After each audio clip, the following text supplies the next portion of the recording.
Hello friends, welcome to पढ़ाई overloaded channel.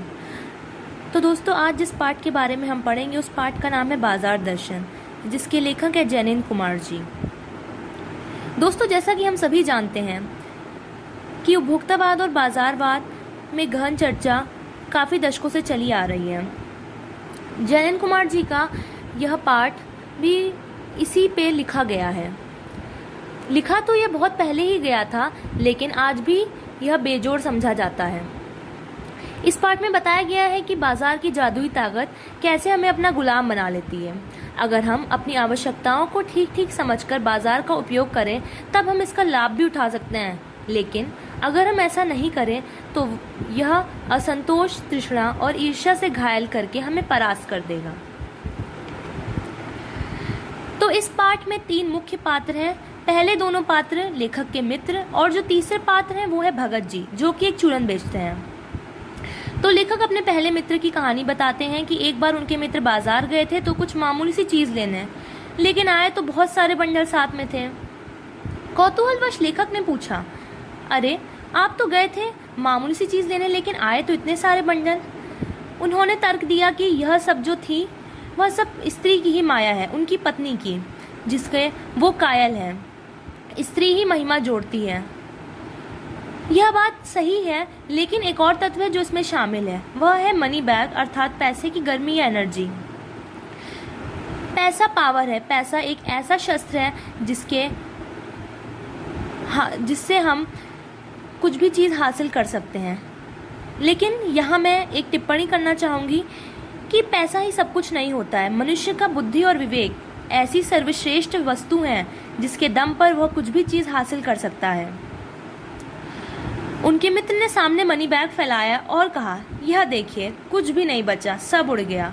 अब तो रेल टिकट के लिए भी पैसे नहीं बचे।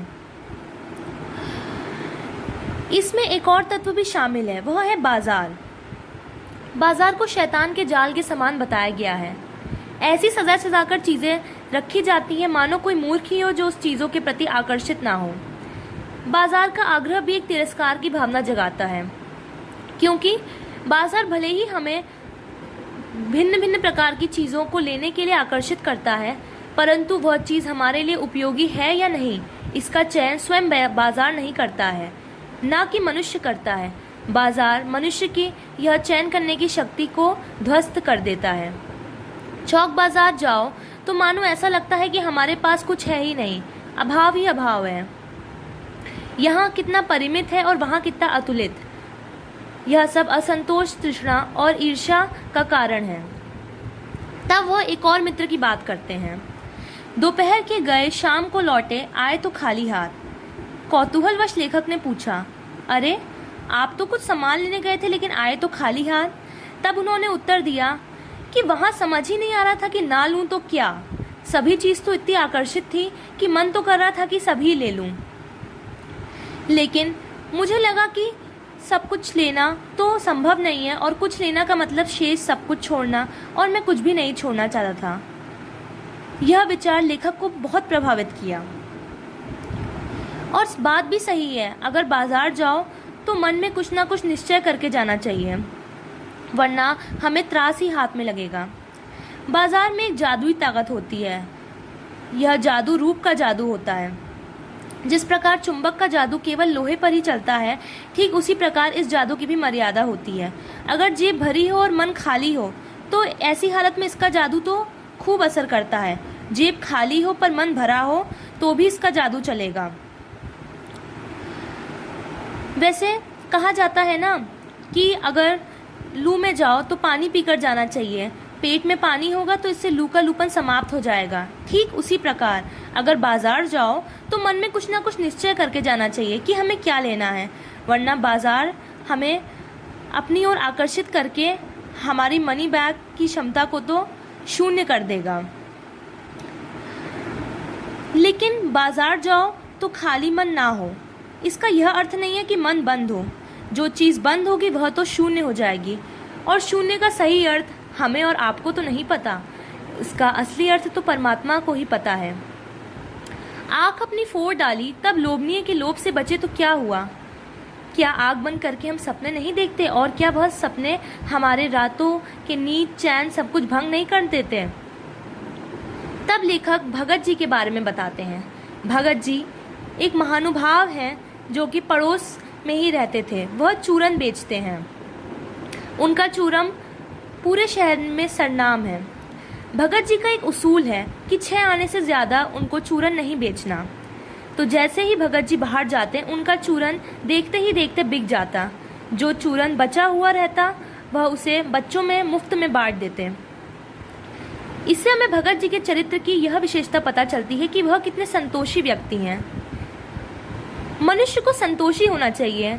हम लोग कितने असंतोष में रहते हैं कि हमें यह प्राप्त नहीं हुआ, वह प्राप्त नहीं हुआ। इसी का कारण दुख है, इसी का कारण त्रास होता है। यहाँ पे लेखक ने एक और चीज पे गौर किया है। उन्होंने बताया है कि लेखक को आप सब गलत मत समझिएगा कि वह भगत जी के कोई रिश्तेदार लगे या उनका भगत जी से कोई संबंध है कि वह भगत जी के बारे में इतनी बढ़ाई कर रहे हैं। भगत जी हो सकता है एकदम नाचीज आदमी हो सकता है उनको अक्षर ज्ञान हो भी कि नहीं।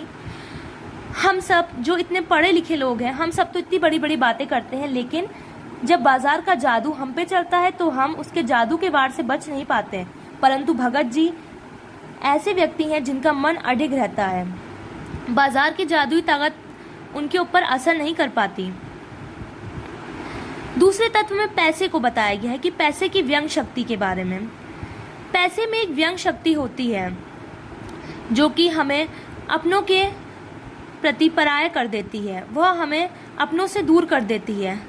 मान लीजिए कि आप सड़क पर जा रहे हो, एक मोटर आपके सामने से निकलती, मानो आपकी आंखों को कौंधती हुई, एक व्यंग कसती हुई।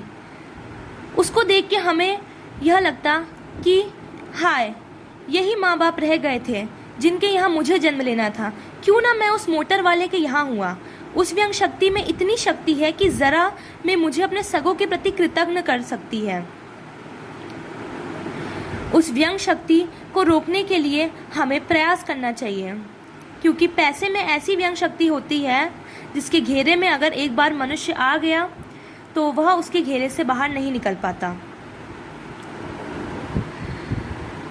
वैभव की चाह में व्यक्ति निर्बल हो जाता है, उसके सोचने समझने की क्षमता खत्म हो जाती है। फिर लेखक पाठकों का ध्यान भगत जी पर डालते हैं। एक बार चूरन वाले भगत जी उनको बाजार चौक में दिख गए। सब लोग भगत जी का बहुत सम्मान और आदर करते थे। जितने भी लोग वहां से गुजरते सभी लोगों ने भगत जी का अभिवादन किया और भगत जी ने भी उनका अभिवादन किया। चौक बाजार में तो भांति भांति के बढ़िया बढ़िया माल सजे हुए थे, लेकिन भगत जी के मन में किसी के भी प्रति अप्रीति का भाव नहीं था। उनका मन तो मानो उस चौक बाजार को आशीर्वाद ही दे रहा हो। भगत जी एक निश्चय करके वहां पे गए थे कि उनको लेना है तो वहां पे जीरा और नमक, जो कि सामने वाली पंसारी की दुकान पर मिलेगा। जब तक उनको जीरा नमक नहीं मिलता तभी तक वह चौक बाजार उनके लिए चौक बाजार था। जब उनको नमक मिल जाता तो वह चौक बाजार पड़ा का पड़ा रह जाता। उसमें उस भगत जी के हाथों उस बेचारे चौक बाजार का कल्याण नहीं हो सकता। यहाँ मुझे एक बात और ज्ञात होती है कि बाजार को सार्थकता वही मनुष्य दे सकता है जो जानता है कि वह क्या चाहता है। व्यक्ति को अपनी परचेजिंग पावर को सीमित रूप से रखना चाहिए। कुछ ऐसे व्यक्ति जो कि अपनी परचेजिंग पावर के दम पर ऐसी अकारत वस्तु ले लेते हैं जिनका ना तो उन्हें लाभ होता है ना वह बाजार को उससे लाभ दिला सकते हैं, ऐसे व्यक्ति बाजार का बाजारूपन बढ़ाते हैं और इसी से ही कपट का भाव भी जागृत होता है।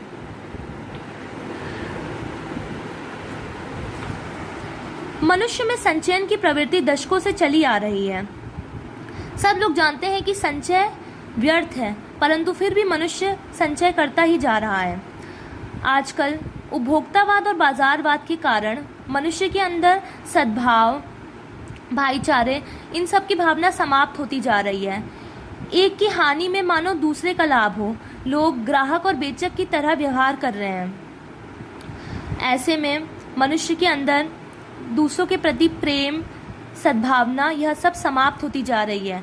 और जिस कारण वह अनीति शास्त्र की तरफ बढ़ता जा रहा है।